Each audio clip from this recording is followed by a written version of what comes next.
fuerza y la esperanza de cambiar.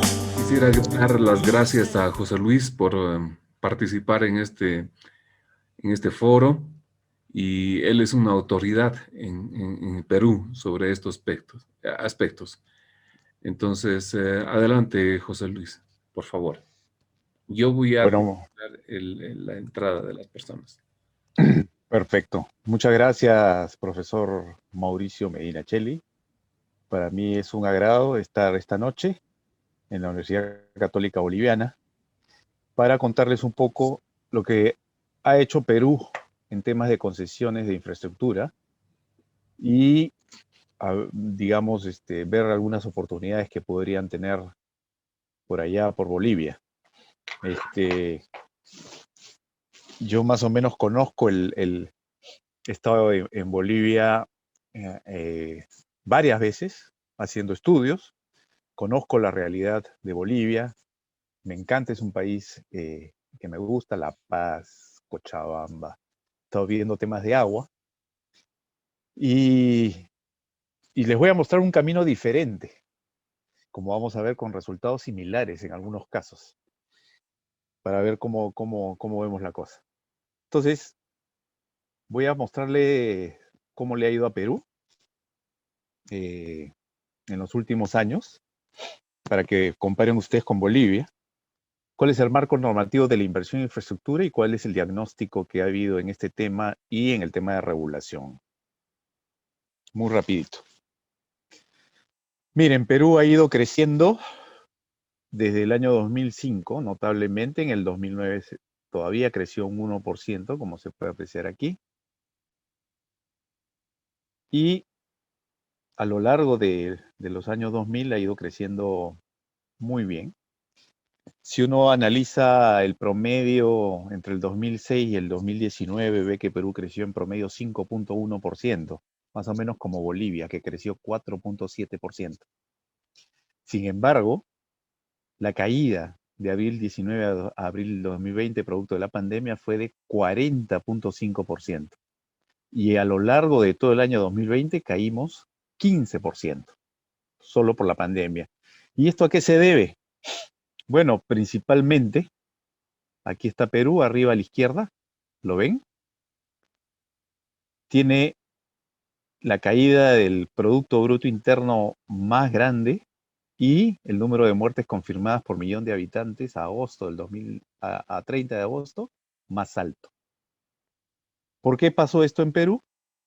Bueno, porque hubo un cierre total de la economía, por un lado, lo que hizo caer fuertemente el Producto Bruto Interno, y por otro lado, ¿no? Existe una población, un gran porcentaje de población informal que sale todos los días a ganarse el pan, y esa población se ha enfermado y ha hecho que estos números revienten en ese sentido. Entonces, hemos ganado, digamos, aquí todos los campeonatos. En este momento, ¿no?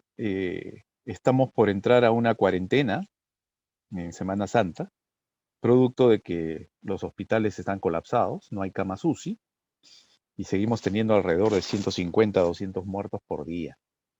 No tenemos vacunas al nivel que quisiéramos. Entonces la economía se ha visto muy golpeada en este año 2020 y en el año 2021.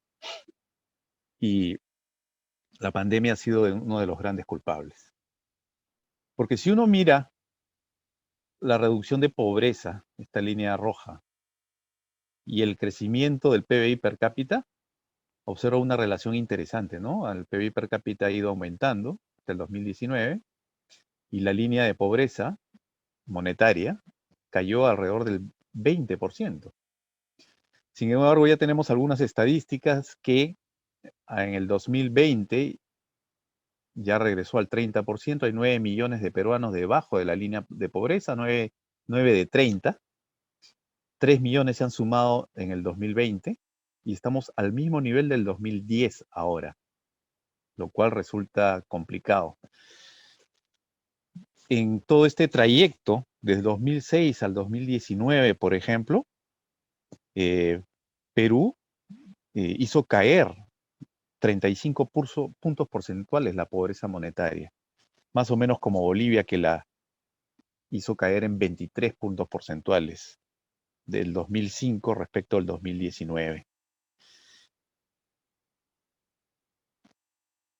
Finalmente, para que vean un poco cómo es la economía peruana, del total de inversión como porcentaje del PBI, el 15% es inversión privada y solo el 5% o alrededor del 5% es inversión pública. Esa composición 15-5, 3-1, 75-25, es con lo que trabaja Perú y con lo que ha trabajado básicamente Perú en los últimos años. Es muy importante la inversión privada, y tanto en infraestructura como en minería, como en diversos sectores, como vamos a ver más adelante, porque la Constitución del 93 de Fujimori creó una economía social de mercado. La inversión pública, ¿no? No es tan importante como la inversión privada, ¿no es cierto? Claro, uno ve acá niveles para el 2000, en promedio, del 2006 a 2019, acá tengo algunos datos, la inversión pública en Perú fue el 21% del total de inversión. En Bolivia eso es 56%, más o menos. Entonces, tenemos diferencias, y por eso es que la deuda pública en el Perú es baja, 26%, pero en los últimos años en Bolivia esto ha subido bastante, llegando al 55% más o menos. Entonces, para que vean cómo, digamos, somos diferentes, hemos crecido más o menos igual, tenemos niveles de deuda parecidos, un poco más Bolivia. El PBI ha ido creciendo en la misma magnitud en los últimos años, pero tenemos visiones completamente diferentes de la economía. La idea es que ustedes miren un poco cómo ha hecho Perú, a ver si alguna lección les sirve para su propia economía. Entonces, ya entrando al tema que quiero entrar de concesiones de infraestructura, una primera cosa es que el marco constitucional de la promoción de la inversión privada, como su nombre lo indica, está en la Constitución del año 93. El modelo que está detrás de esa Constitución es una economía social de mercado, ¿no? Las características principales económicas de este modelo es, en primer lugar, que el Estado es regulador, el Estado no es empresario. Se cumple el principio de subsidiariedad, que significa que el sector público como empresa solo puede entrar en aquellos sectores donde el sector privado no tenga interés. Las empresas públicas solo se pueden crear por ley. Entonces, si bien en el Perú existen algunas empresas públicas todavía, son pocas en comparación con las empresas privadas en los diferentes sectores, ¿no?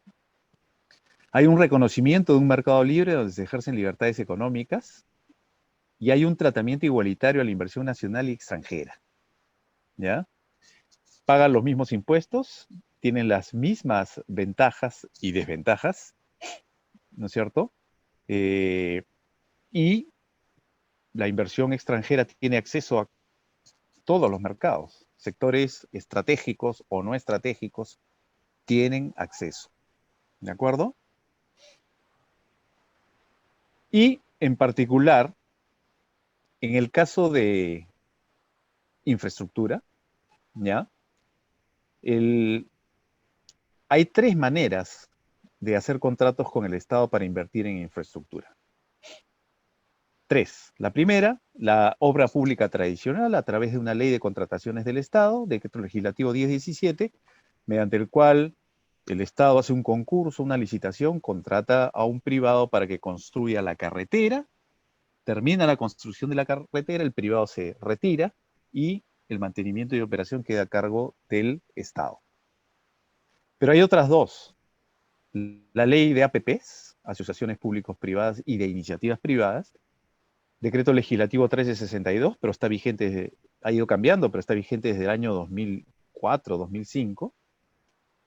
Es una ley que permite la inversión privada en infraestructura a través de concursos de licitación, APPs, y contratos de concesión por 20-25 años, donde el consorcio construye la carretera, pero se queda 20 o 25 años operándola y manteniéndola, ¿no? Son contratos de largo plazo en diversos sectores de la economía.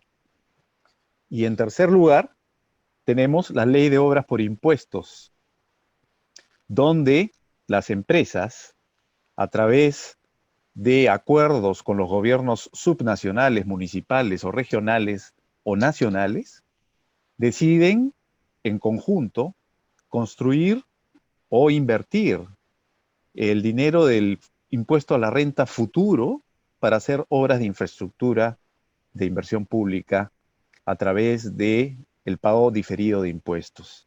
Es decir, si yo soy una minera grande o un banco grande, me pongo de acuerdo con mi localidad, si soy una minera en una localidad, y con ellos, a través de un proyecto de inversión pública, decido construir una planta de tratamiento de aguas servidas con el dinero de la empresa, con, digamos, constructores privados, y ese dinero que invierte la empresa, esa cuenta del impuesto a la renta futuro. Tres opciones para invertir en infraestructura en el Perú. El esquema en una APP, y aquí entro en el caso de las APPs, está Proinversión, que es una unidad de APP o una agencia especializada en promoción de la inversión privada. Y trabaja para proyectos muy grandes. Por eso cuando un gobierno regional o un gobierno municipal quiere hacer una APP, trabaja con su oficina, OPIP, con su oficina de promoción de la inversión privada. Se busca un concesionario privado, y estas son, digamos, esta es la agencia que promueve la APP, pero quien la administra después, como concedente, es el Ministerio del Sector, el gobierno regional o el gobierno municipal. Ese es el concedente. Y tenemos un tercer actor, que son los organismos reguladores, que en el Perú existen, como en Bolivia, SUNAS en agua y saneamiento, que es la APS de ustedes, OCIPTEL en telecomunicaciones, OCINER en energía y OCITRAN en transportes. Estos organismos, estos cuatro, ¿no? Después administran el contrato de concesión que firma el concesionario privado con el concedente. Si se trata de un contrato en otros sectores, el regulador no existiera, ¿no? Entonces, quien se encarga del contrato es el mismo concedente a través de una oficina regulatoria en el propio ministerio, en el propio gobierno regional o en el propio gobierno municipal. Estos, digamos, son los actores en una APP. Y estas son las fases de una APP. Así trabaja Proinversión cuando decide, pues, concesionar una carretera, un puerto, un aeropuerto. La lista es bastante grande. Y todo parte de un planeamiento y programación en un informe multianual de inversiones en APP, y ahora, como van a ver más adelante, en un Plan Nacional de Infraestructuras. Luego de tenerlo planeado y programado, se formula el proyecto. Pero se formula internamente a través de un informe de evaluación para saber si el proyecto merece ser una APP o se prefiere hacer como obra pública tradicional. Hay unos criterios de elegibilidad para saberlo. Luego que se pasan esos tamices en la formulación, que no es el Sistema Nacional de Inversión Pública, sino es un sistema propio dentro del mecanismo de las APPs, ya se pasa a la estructuración, que significa elaborar bases y elaborar contratos y atraer postores para el proyecto en particular. Finalmente, se hace la transacción, donde se otorga la buena pro ¿no es cierto? Muchas opiniones de entidades a la versión final del contrato son hechas por la Contraloría, por el Ministerio de Economía, por el regulador, por diferentes entidades estatales.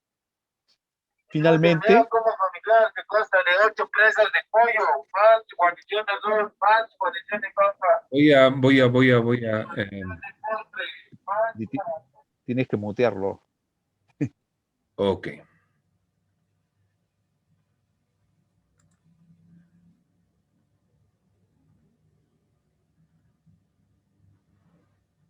Ya. perfecto. Y entonces entramos a la transacción donde se suscribe el contrato de APPs, hay un cierre financiero y empieza la ejecución contractual que puede durar 20, 30 años. Un problema muy fuerte en el caso peruano es la gran cantidad de adendas que han sufrido los contratos en el caso peruano. Ya vamos a hablar también de ese tema más adelante. Entonces, ya hay una suerte de experiencia grande en el proceso de APPs.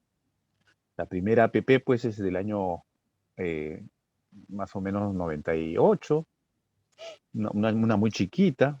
Ya en la década del 2000 se hicieron muchísimas APPs, alrededor de 130 APPs en todos los sectores prácticamente de la economía. También los privados pueden participar en infraestructura a través de APPs mediante iniciativas privadas. Son propuestas enviadas por el sector privado para realizar un proyecto de APP y el Estado, a través de Proinversión, analiza esa APP y la puede rechazar o la puede aceptar porque es una petición de gracia, básicamente, ¿no? Esa iniciativa privada puede ser autofinanciada, ¿no? Es decir, se financia con peajes, por ejemplo, o puede ser cofinanciada, en cuyo caso necesitaría sí pasar por el Sistema Nacional de Inversión Pública que tenemos acá en el Perú. Entonces tiene todo un trámite y luego se concursa esta iniciativa privada para que otros postores, no el proponente, sino otros postores, también participen de ese concurso y se puede otorgar la buena pro, ¿no? Entonces, para APPs hay dos modalidades. La iniciativa estatal, que sigue este proceso, el Estado propone la APP, o la iniciativa privada, si es que el Estado declara un interés especial por la iniciativa privada presentada por el sector privado. ¿De acuerdo? Bueno, desde el año, este gráfico es desde el año 2008, la línea roja nos dice el número de proyectos entregados por Proinversión, ¿no?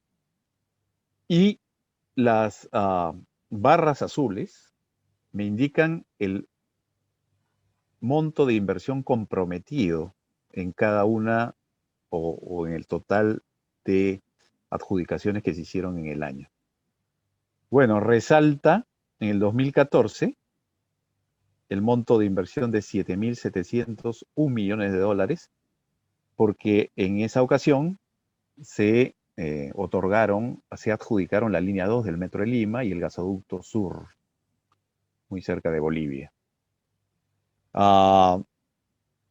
Sin embargo, como ustedes pueden apreciar, la línea roja tiene, digamos, valores más o menos altos porque estos proyectos son grandes, pero a partir del 2015, 2016, 2017, 2018, se cae.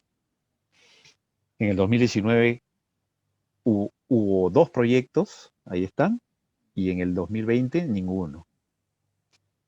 Entonces, y claro, aquí sucedió en el Perú el caso Lavajato, ¿no? Que es un caso de corrupción por empresas brasileñas que dominaron en esta época las APPs en el Perú. Y ha traído pues consecuencias nefastas porque hoy en el Perú casi no hay APPs. Y por supuesto hay que aprender de esas lecciones. Las cantidades de inversión son grandes, son importantes o han sido importantes. En ese sentido, entonces, ha atraído buena cantidad de inversión privada, lo que ha terminado en muchos casos en buenos productos, buenas carreteras, buenos puertos, buenos aeropuertos, y ferrocarriles, digamos, mucha energía eléctrica, muchas líneas de transmisión, mucha generación eléctrica. Algunas distribuidoras eléctricas también fueron concesionadas, en el caso de Lima. En telecomunicaciones tenemos mucha empresa privada, no hay ninguna empresa estatal manejando telecomunicaciones, como en Bolivia. Es otra visión y bueno, ha tenido éxito en atraer inversión, pero ha tenido también bastantes problemas en número de adendas, en corrupción, que ha hecho que el sistema tenga que repensarse, y eso se los tengo que decir, y volver a mirar un poquito esto. En el caso de las concesiones de carreteras, es bien interesante. Tenemos 16 carreteras concesionadas desde el año 2003. Hasta ahora último, en el 2014, sí, en el 2014, y son la mayoría, o una buena parte, carreteras que están sobre la carretera panamericana, en algunos casos, pero también hay muchos tramos de penetración, como las IRSA Sur y las IRSA Norte, que conectan, como ustedes saben, el Perú tiene la costa, la sierra y la selva, y en el caso de las IRSA, ¿no? Conectan un puerto en el Pacífico con Brasil, por el lado de la IRSA Sur, ¿no? Y por el lado de la IRSA Norte conecta el puerto de Paita, hacia el norte del Perú, con el puerto de Yurimaguas, donde nacen los ríos que llegan al Amazonas, a la frontera con Brasil en el norte del Perú. Hay mucha variedad. Dentro de estas carreteras hay carreteras que han sido concesionadas a empresas privadas y que tienen contratos de 20, 25 años. En varias de ellas, pero no en todas, se cobran peajes. La operación y mantenimiento está a cargo del privado. Yo le contaba a Mauricio que acabo de publicar un estudio en el Banco Interamericano de Desarrollo, donde comparo estas carreteras concesionadas con similares carreteras no concesionadas a través de una técnica que se llama el Propensity Score Matching, para poder hacer una comparación interesante. Y la cantidad de ahorro en las carreteras concesionadas por menores accidentes, por menores sobrecostos, es importante respecto de las carreteras no concesionadas. Entonces sí hay una oportunidad, creo, allí, de que el privado lo maneje, que cobre por eso, pero hay que estar bien encima regulando los costos en que incurre este privado para poder pagarle el precio justo, ¿no? Hay un trade-off ahí. No hay que dejarlo suelto porque si no, si el contrato es malo, entonces puede hacer muchas cosas que no convengan. Y como ustedes ven en el gráfico de la derecha, hay inversiones comprometidas, importantes, ¿no? Se ha llegado a 4.000. A ver, voy a arrimar un poquito esto para poder ver. Sí. Son 4.000 millones de dólares y 6.000 kilómetros, más de 6.000 kilómetros de red vial nacional concesionada, ¿no? Es importante, son alrededor de la izquierda, es 4.000 kilómetros de red vial concesionada. Es bastante importante. Bueno, algunas cositas para ir terminando. Mira, se ha privatizado empresas de hierro, líneas aéreas, compañías de teléfonos, Movistar está acá, mineras, plantas de gas, o mejor dicho, exploración de gas, el Aeropuerto Internacional de Lima, carreteras, más minas, línea 2 del Metro del Callao, bandas para telecomunicaciones. que ya la mayoría están concesionadas. Estos son algunos ejemplos, y miren, los montos de inversión son bastante importantes. Ahora en el Perú ya tenemos el Plan Nacional de Infraestructuras. Fue lanzado en el 2019. Yo colaboré en este trabajo calculando la brecha de infraestructura en el Perú de largo plazo con una publicación que hicimos para el BID, que formó parte del plan. Porque tú primero tienes que ver cuál es tu brecha en comparación con otros países y luego mirar los proyectos, ordenarlos y priorizarlos en el plan para saber dónde tienes que invertir. De hecho, entonces las APPs ahora se basan en el plan y ese ha sido un paso bien importante en el caso peruano. Ya no pueden haber, como ha habido en el Perú, lobbies, ¿no? Para que empresas privadas grandes pongan sus proyectos en manos de los gobernantes. Y hemos tenido, pues, como ustedes saben, tenemos presidentes en la cárcel y vamos a tener más, ¿no? Producto de esos temas de corrupción. Ahora, en teoría, este plan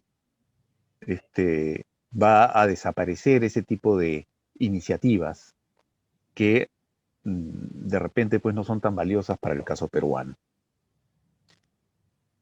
Y la brecha de infraestructura en el caso peruano alcanza 110.000 millones de dólares para los próximos 20 años. El que tiene mayor brecha es el sector transporte, el segundo el sector saneamiento, agua potable, y el sector salud. Fíjense qué importante, cómo nos está golpeando la pandemia y cómo se ve acá que el sector saneamiento y el sector salud tienen un peso importante en la brecha de infraestructura. ¿En municipios qué se ha hecho? Bueno, en Lima se han concesionado vías urbanas exclusivas, por ejemplo, para ir al aeropuerto. Se paga un peaje. O tramos de la Panamericana Sur con mayor rapidez para movilizarse. En Lima también se han concesionado buses rápidos, corredores segregados para el transporte urbano masivo, ¿no? Acá se le llama el metropolitano que conecta pues a través de vías segregadas, como en Bogotá, por ejemplo, distancias largas, a través de concesiones en municipios. Estacionamientos subterráneos, también. Bicicletas en Miraflores y San Isidro, 2 barrios residenciales, es cierto, que también se han financiado no solo con tarifas que hay que pagar para manejar las bicicletas, sino con algunas otras modalidades interesantes, como espacios publicitarios, etc. Riego de parques y jardines, servicios de limpieza pública, el privado firma un contrato de concesión con el municipio y da el servicio por un tiempo determinado y el municipio se olvida de los camiones y el servicio manejo de residuos sólidos, me refiero ahí a los camiones, y teleféricos que se han hecho en zonas, que se ha hecho en Cuélap, que es al norte del Perú, pero pronto en la Municipalidad de Lima, para conectar localidades que tienen la fisonomía de La Paz, por ejemplo, donde los teleféricos, desde mi punto de vista, funcionan maravillosamente y han sido un alivio importante para el transporte en La Paz. Finalmente, hablar 2 láminas de los organismos reguladores. Los organismos reguladores son antiguos en el Perú. El primero en el 92, el de agua, en el 93 en telecomunicaciones, preparándose para las concesiones. Luego, en 96, el regulador eléctrico y en el 98, Ocitran de transporte. Hay una ley marco que ha funcionado desde el 2001 bastante bien. Ya se tienen 20 años de funcionamiento de estos organismos reguladores que regulan empresas públicas y muchas empresas privadas, ¿no? Con el contrato por delante. Y la regulación que se trabaja en el Perú es una regulación independiente, ¿no? El regulador independiente fija tarifas, regula acceso, calidad de la oferta, soluciona controversias. En algunos sectores, en otros sectores la regulación es por contrato, pero quien regula el contrato es el organismo regulador. Él es el que vigila el contrato, ¿no es cierto? Entonces, de toda esta gama, la regulación es independiente, los presidentes, los organismos reguladores están 5 años allí, solo se les puede cambiar por falta grave, y después, como les decía, de 20 años la cosa ha ido funcionando más bien, han tenido cierta autonomía. La última lámina para escuchar sus preguntas, si es que las tienen, es que la inversión privada en infraestructura ha sido importante en el Perú. Creo que se requiere un mejor control de las APPs para evitar las adendas y los problemas de corrupción. En el caso de los organismos reguladores, luego de más de 20 años, el balance es positivo. Hay gente, digamos, muy capacitada trabajando, tienen un régimen laboral del sector privado que les permite ganar buenos sueldos. Se requiere apoyo político y transparencia de los procesos, y creo que hay más oportunidades en el Perú, y creo que también en Bolivia, para los gobiernos subnacionales de aplicar estos mecanismos con mucho cuidado para tener una mejor y mayor infraestructura. Muchas gracias. Muchas gracias, José Luis. Realmente es una envidia, honestamente, te digo. Lo que hace el Perú es envidiable. Es claramente lo que todos los países buscan en la asociación público-privada, ¿no? Entonces, donde lo público y privado se encuentran, y la verdad que no puedo más que agradecerte todo este compartir de conocimiento. Realmente es algo increíble. Es como decía mi hijito, es increíble. Cuando íbamos a Estados Unidos, veíamos las carreteras y él decía, papi, ¿por qué son tan buenas las carreteras? Y le decía, es que pagamos un peaje. Ajá. ¿Quién ha sido el genio que ha invitado esto? ¿Por qué en nuestros países, viejo, no funciona esto? ¿Qué es cuál es la barrera tan difícil de romper? Sí, es complicado, ¿no? Como te digo, yo conozco Bolivia. Creo que el ABC se llama, ¿no? Las carreteras, el organismo que controla Sí, las a veces. carreteras. Sí, y después le Sí, cedo la palabra a Raúl, por favor. ya. Creo que hace un buen esfuerzo, ¿no es cierto? Tiene buenos técnicos. Sin embargo, pues no le alcanza, ¿no? Ni el dinero, ni el peaje que recauda, porque sí hay algunos peajes en Bolivia, para mantener adecuadamente las carreteras. Entonces yo les decía, hagan un contrato crema, ¿no? Con estos contratos que en realidad son de gerencia, ¿no? Y con un poquito de mantenimiento rutinario y preventivo que está a cargo de técnicos que sean privados y que se les delegue digamos, la posibilidad de mantener y operar estas carreteras tan importantes que tienen ustedes, a falta de ferrocarriles, y que se alimente a través de un fideicomiso, ¿no? Donde aporten tanto el Estado, pero también las multilaterales, porque la CAF, el Banco Mundial, el gobierno chino ha invertido mucho en carreteras en el país de ustedes. Y es una pena que se vayan perdiendo por falta de operación y mantenimiento. Ese es un tema bien importante. De acuerdo. Y Raúl, por favor. Gracias. Buenas noches. A ver, muy interesante todo este tema de la experiencia, más que todo peruana. Me hace mucho recuerdo más que todo a la experiencia chilena, ¿no? De cómo funciona un poco su sistema de carreteras. En realidad ellos hacen concesiones. Igual la infraestructura chilena, gran parte de la infraestructura chilena, por no decir que casi en su totalidad, está hecho por privados. Y lo que he podido advertir, un poco ya viéndolo de un tema ya de cómo funciona todo este esquema, es lo siguiente, y es algo que lo has mencionado, pero no sé si lo habrán tratado en Perú, es el tema de la renegociación en el tema de contratos. Porque eso de tener adendas y adendas sobre adendas es lo que permite que efectivamente surja lo que ya lo has mencionado, el tema de corrupción. Y claramente, yo no sé si eso lo han explorado en el tema de Perú, en la experiencia chilena, claramente estaban tratando de eliminar el tema de la renegociación de contratos, porque efectivamente llevaba a problemas que obviamente no se lograban las condiciones, si quieren, de eficiencia asignativa que buscaba claramente en este caso, los organismos reguladores. Entonces, mi pregunta más va a ello, ¿no? No sé si Perú lo ha tratado de hacer algún esquema de arreglar ese tema de adendas, el tema de evitar las renegociaciones para que efectivamente las concesiones no terminen siendo o desvirtuando el espíritu de lo que realmente busca, ¿no? Muy buena pregunta, Raúl. Coincido contigo.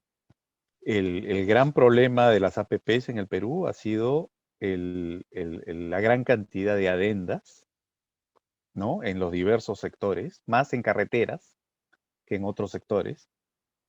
Producto, por un lado, de tal vez contratos mal redactados, por un lado, que impiden, por ejemplo, el cierre financiero, o por licitar proyectos que no han llegado al estudio de ingeniería definitivo, sino los han sacado rápido porque el gobernante quería inaugurar pues la carretera. Entonces, eso se presta a adendas que generan sobrecostos.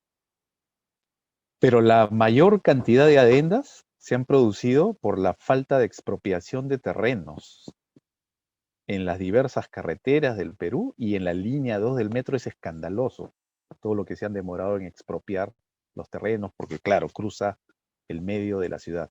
Entonces son contratos mal hechos, que generan adendas y adendas. Esas adendas generan sobrecostos, y por supuesto se arma el escándalo, con justa razón, porque están mal hechas las APPs, en algunos casos. En otros han funcionado bien, pero en algunos, y claro, cuando hay oportunidad de hacer adendas por estudios de ingeniería a medias, se genera corrupción o posibilidad de corrupción, ¿no? Una, otra y otra.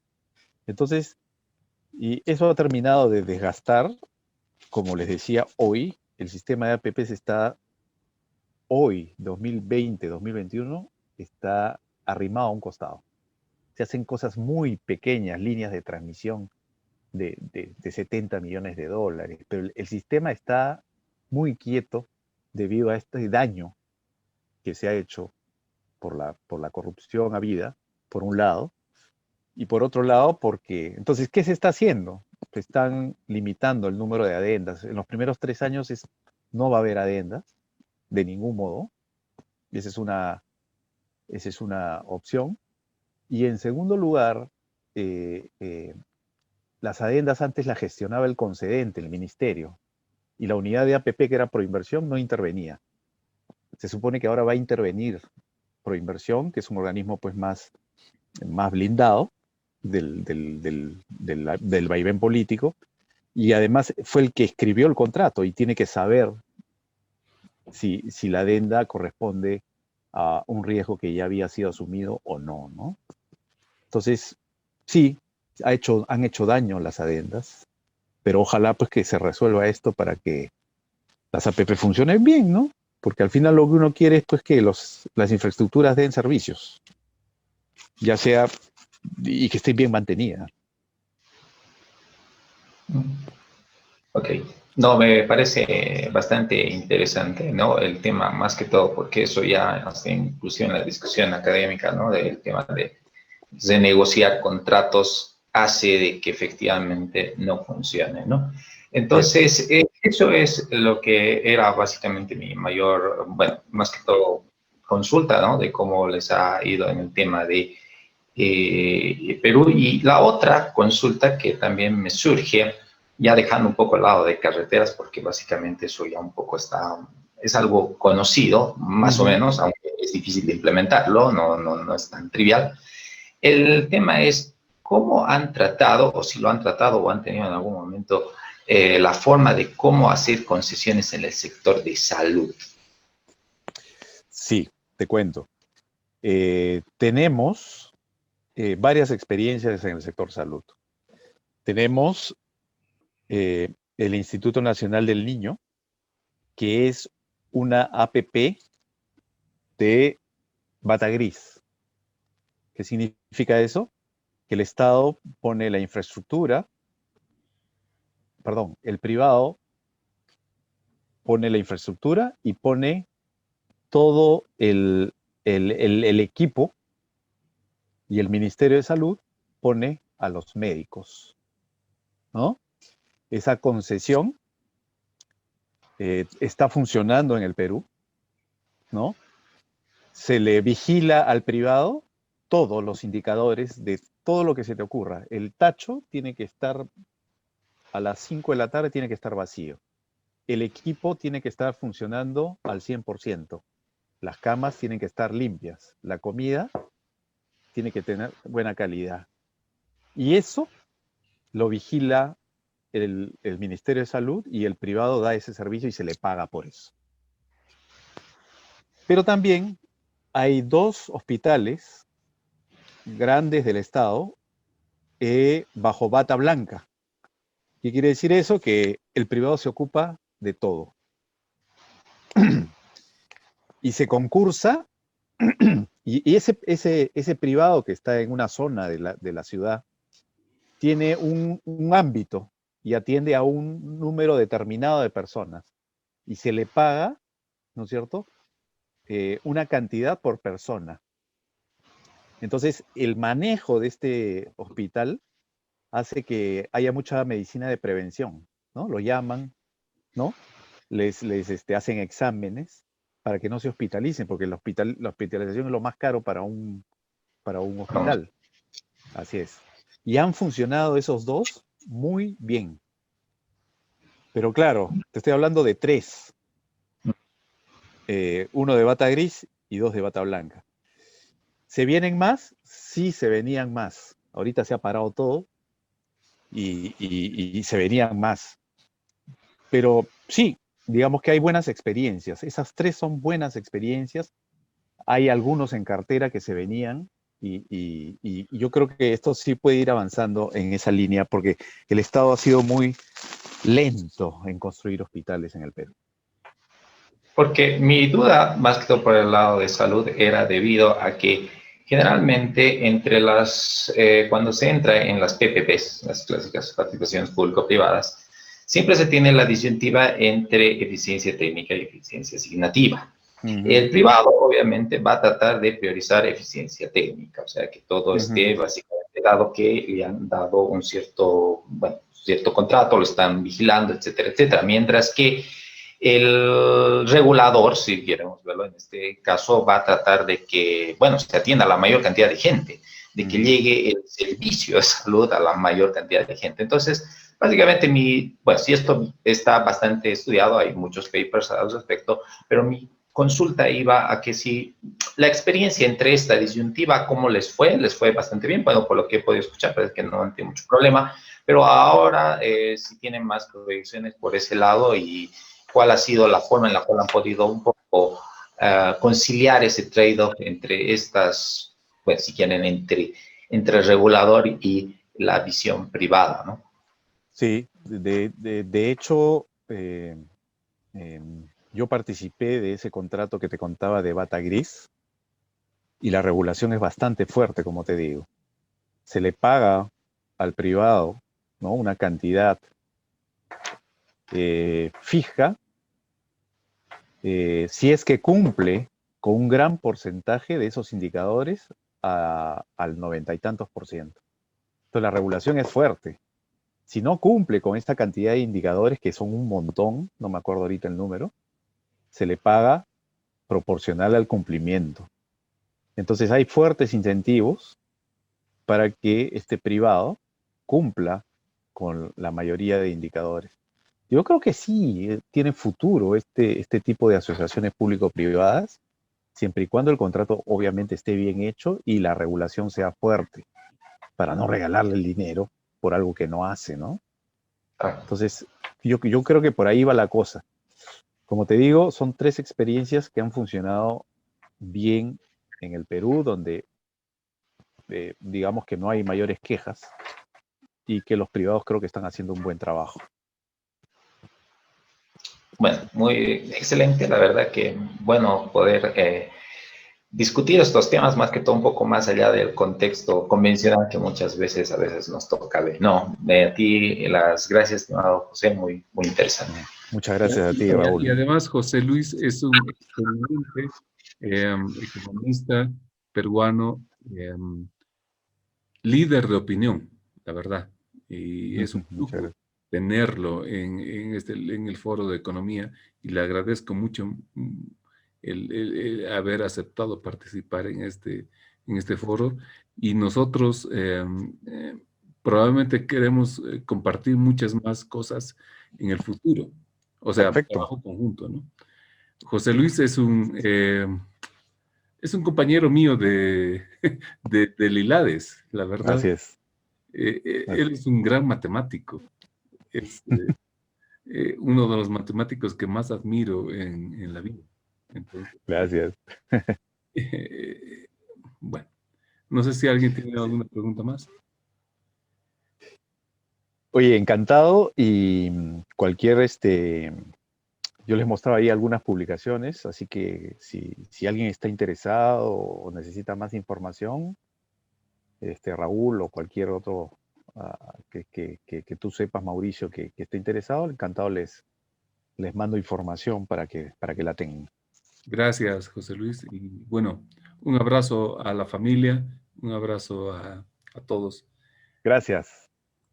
Muchas gracias. Nos vemos. Un abrazo. Levantando a Bolivia y crecer en hermandad. La Católica es tu universidad, construyendo el camino de la luz y la verdad.